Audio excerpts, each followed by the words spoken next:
మీరంతా కూడా సినిమాలు చూస్తూ ఉంటారనుకుంటా. చూస్తారా అబ్బా? చూస్తారుగా, సినిమాలు వేస్తారు కదా. ఈ మధ్యకాలంలో మహానటుడు అని ఒక సినిమా వచ్చింది, చూసారా?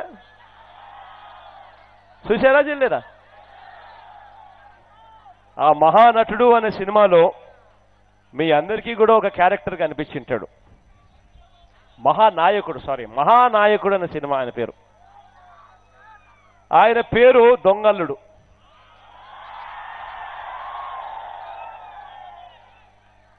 చేయనిది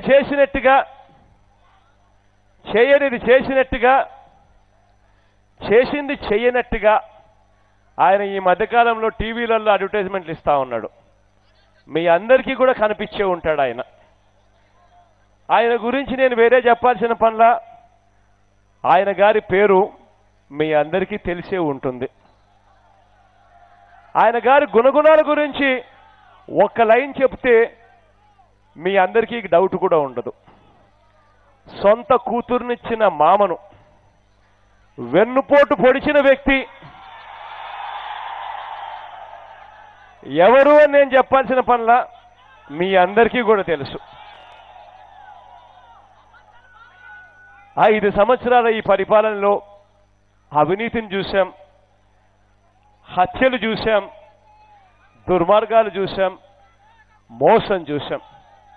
కానీ చెప్పే మాటలు మాత్రం ఎలా ఉంటాయి అనంటే, ధర్మరాజుకు ధర్మం చేయడం ఎలాగో తానే నేర్పినట్టుగా మాటలు మాట్లాడతాడు.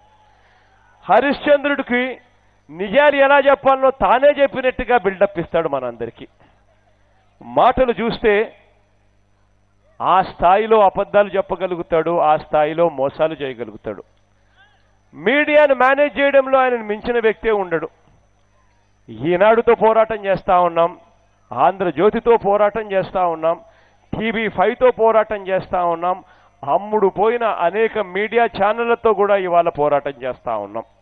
ఆ స్థాయిలో జరుగుతూ ఉంది ఇవాళ ధర్మానికి అధర్మానికి మధ్య యుద్ధం. ఆ స్థాయిలో ఇవాళ జరుగుతూ ఉంది.